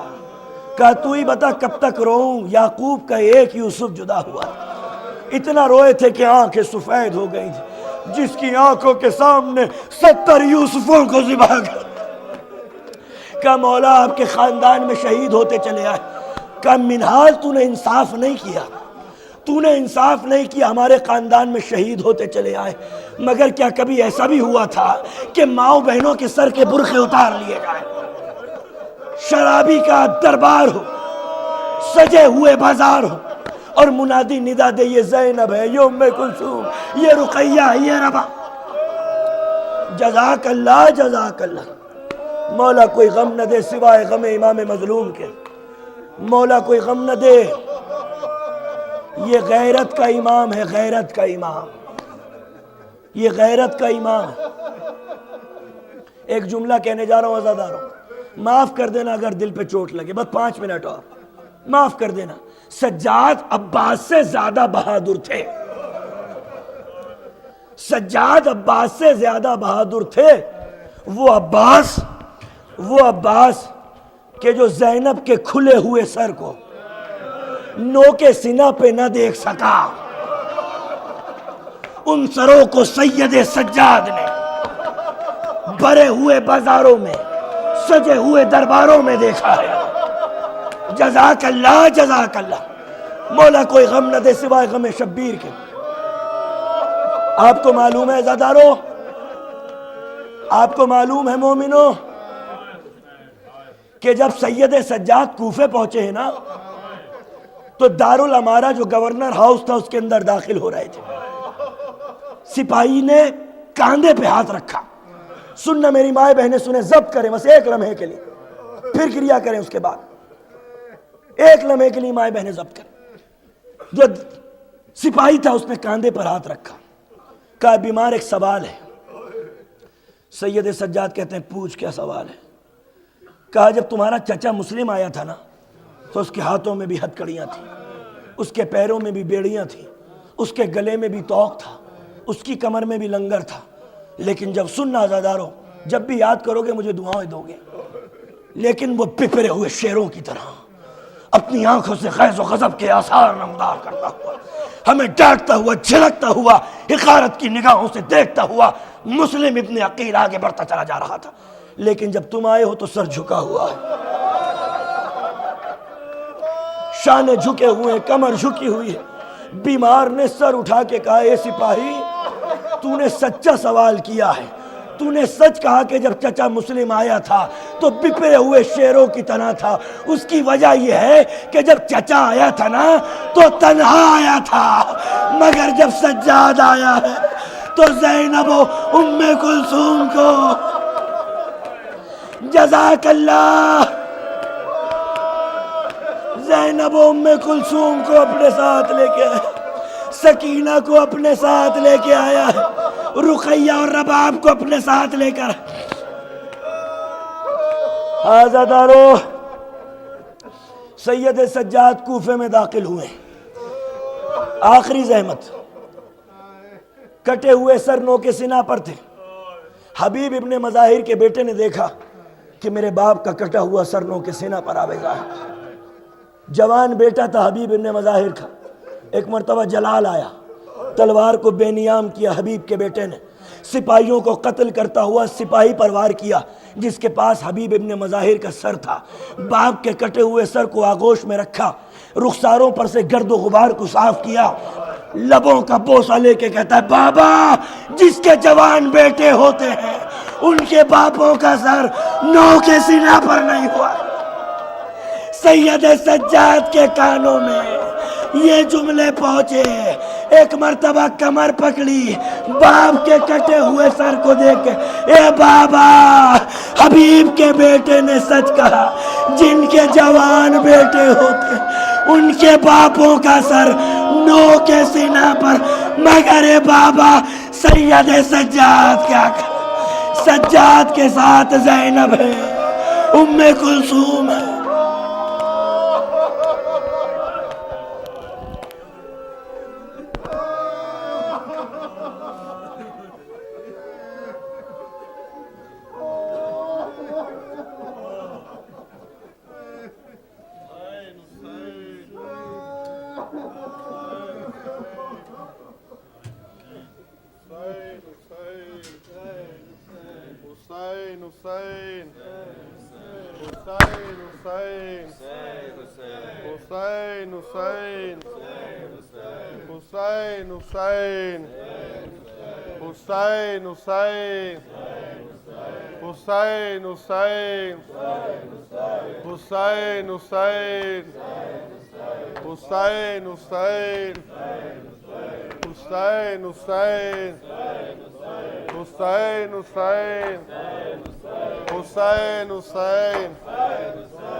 کیسے ہو مسلمان, کیسے ہو مسلمان, چراغوں کو بجھا دو, کیسے ہو مسلمان, چراغوں کو بجھا دو, کیسے ہو مسلمان, چراغوں کو بجھا دو,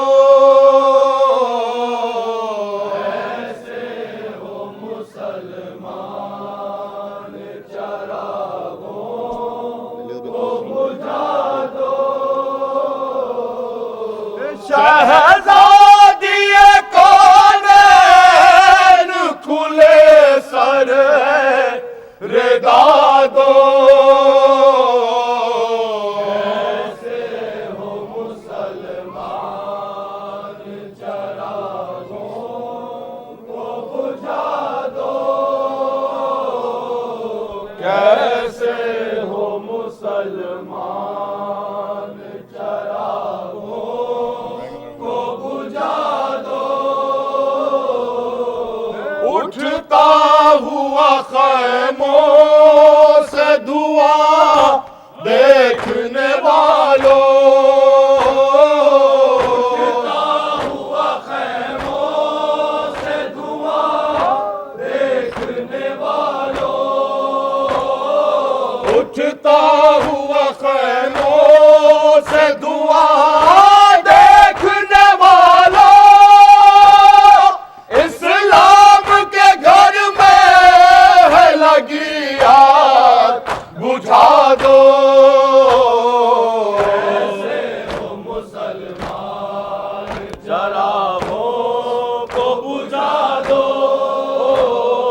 کیسے ہو مسلمان, چراغوں کو بجھا دو. اس دن کے لیے پالا تھا کیا بنت نبی نے,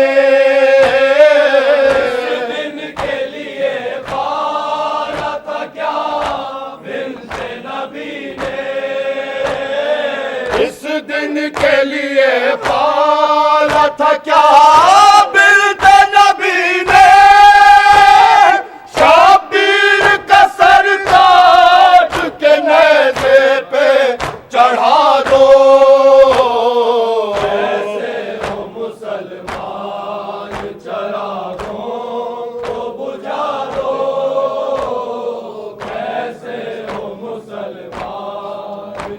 چراغوں کو بجھا دو، ماں دیکھ نہ لے سر کو کہیں بر سر نگاہ، دیکھ نہ لے سر کو کہیں بر سر نگاہ،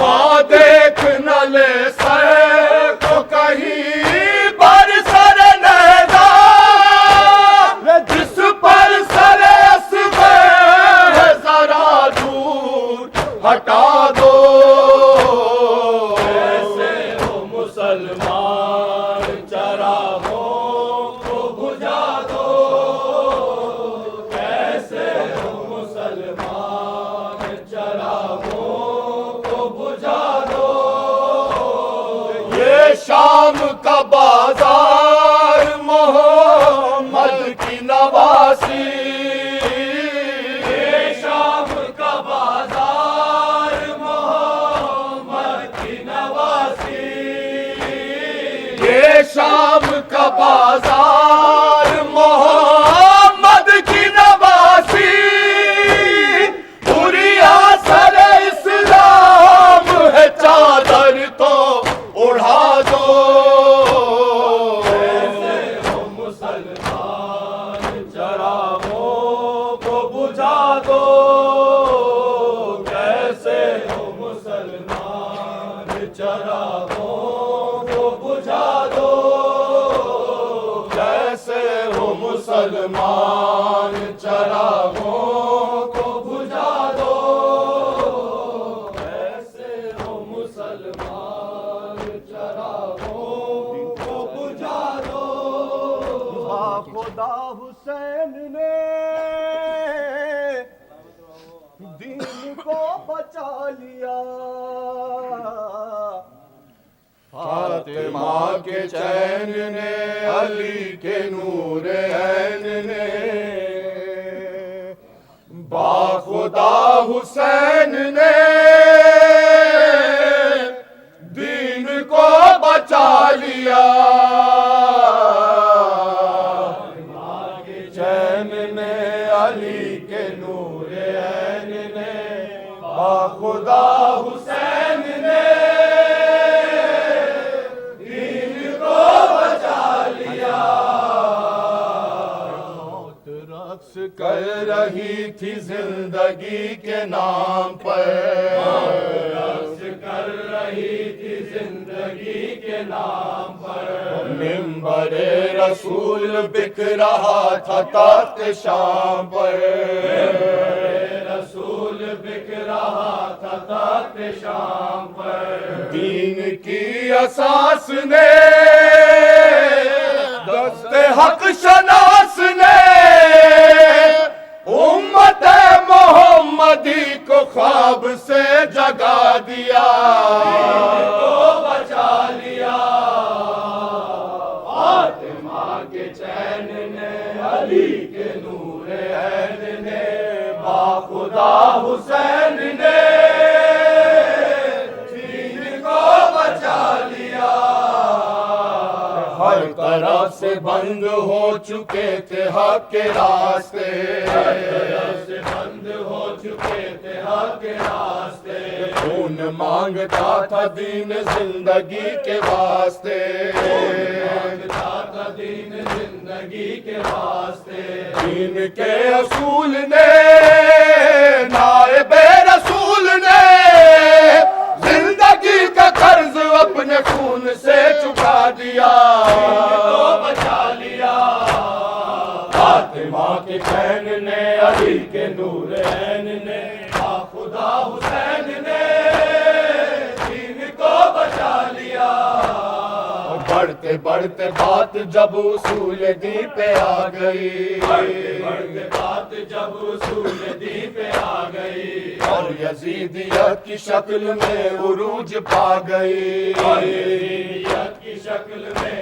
عروج پا گئی، بڑھ کے پھر دلیر نے شیر حق شیر نے دوپہر میں تخت و تاج قصر شام ڈھا دیا، کو بچا لیا، فاطمہ کے چین نے علی کے نور عین نے خدا حسین نے دین کو بچا لیا پھر سے شرک کی طرف پلٹ نہ جائے آدمی کی طرف پلٹ نہ جائے آدمی پھر سے شرک کی طرف پلٹ نہ جائے آدمی کی طرف پلٹ نہ جائے آدمی راہ مستقیم سے بھٹک نہ جائے آدمی راہ مستقیم سے بھٹک نہ جائے آدمی شاہ تشنکام نے وقت کے امام نے حق کی راہ پر لہو سے ایک دیا جلا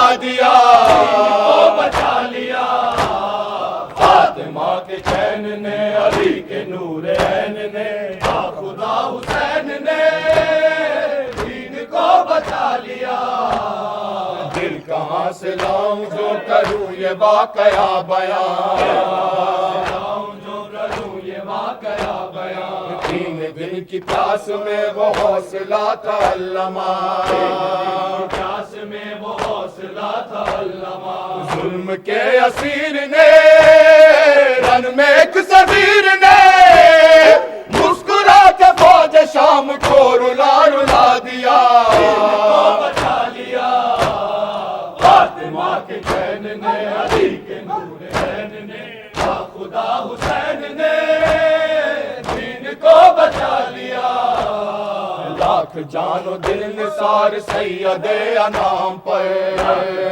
دل نثار سید انام پر رو دیا فلک بھی بے کسی تشنکام پر فلک بھی بے کسی تشنکام پر اپنے محجبین کو دل برے حسین کو کھینچ کر گلے سے تیر جب گلے لگا لیا بچا لیا فاطمہ کے چین نے علی کے نور عین نے خدا حسین نے دین کو بچا لیا دفن کر چکے جو پا رہے جگر کو شاہدین جو پا رہے جگر کو شاہدین قبر پر چھڑکنے کو ملا نواب جب کہیں چھڑکنے کو ملا نواب جب کہیں شاہ دل ملول نے دل برے بطول نے لہد میں زباں کو اپنے آنسوؤں سے تر کیا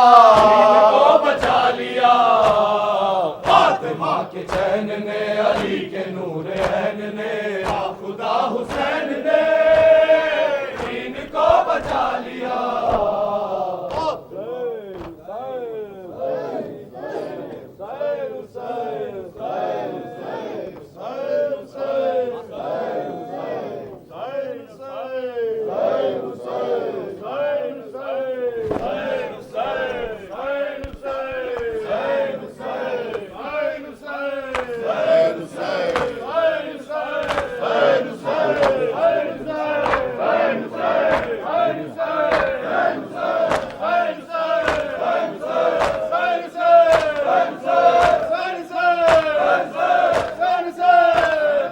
ابھی آتی ہے سکینہ کی صدائیں لوگو ہائے زندانوں سے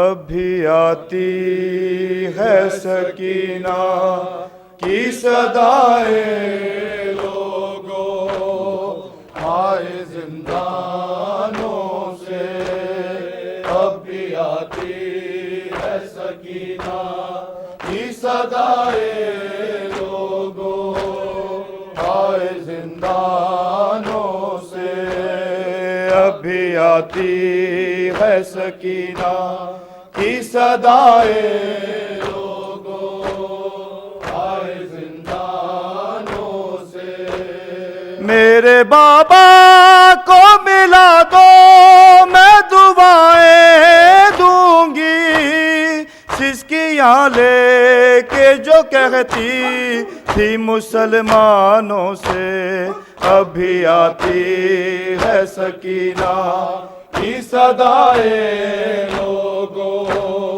آئے زندانوں سے ابھی آتی ہے سکینہ کی صدائے لوگوں آئے زندانوں سے ابھی آتی ہے سکینہ کی صدائے لوگوں آئے زندانوں سے بولے سجاد سکینہ یہ مقدر تیرا بولے سجاد سکینہ یہ مقدر تیرا بے کفن تجھ کو لیے پھر ہوں بازاروں میں اور لہو آج بھی جاری ہے تیرے کانوں سے ابھی آتی ہے سکینہ کی صدائے لوگوں آئے زندانوں سے ابھی آتی ہے سکینہ کی صدائے لوگوں آئے زندانوں سے ابھی آتی ہے سکینہ کی صدائے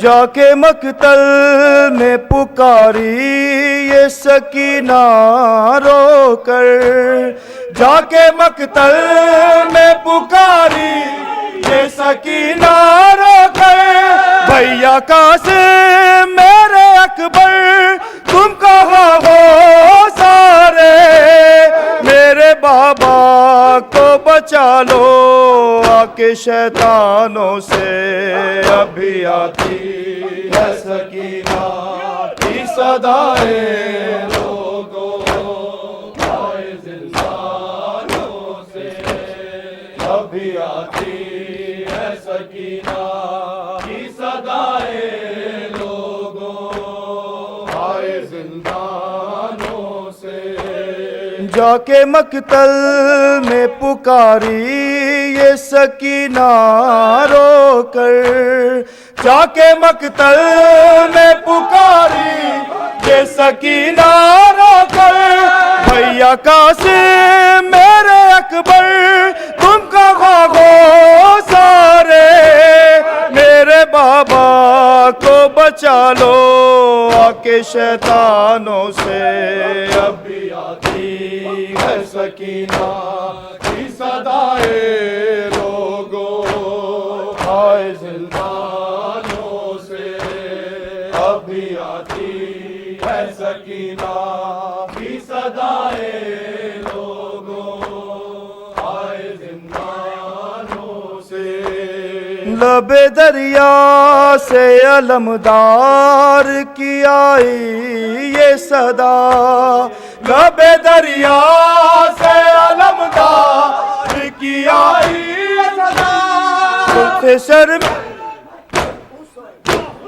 اے سکینہ تجھ سے شرمندہ ہے چاچا تیرا پانی پہنچا نہ سکا کٹے شانوں سے ابھی آتی ہے سکینہ کی صدائے لوگوں آئے زندانوں سے ابھی آتی ہے سکینہ کی صدائے لوگوں آئے زندانوں سے لب دریا سے علمدار کی آئی یہ صدا لب دریا سے علمدار کی آئی یہ صدا اے سکینہ تجھ سے شرمندہ ہے چاچا تیرا پانی پہنچا نہ سکا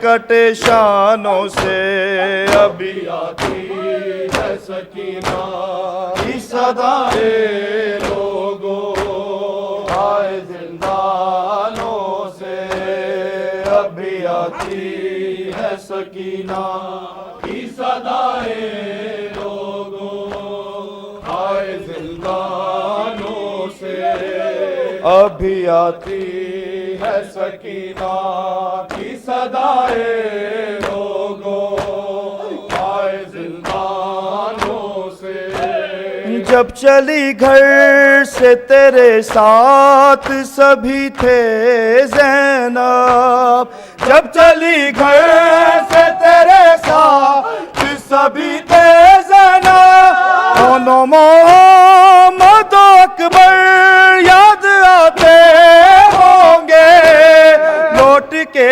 آئی جو ہوگی تو کبھی بانوں سے اب بھی آتی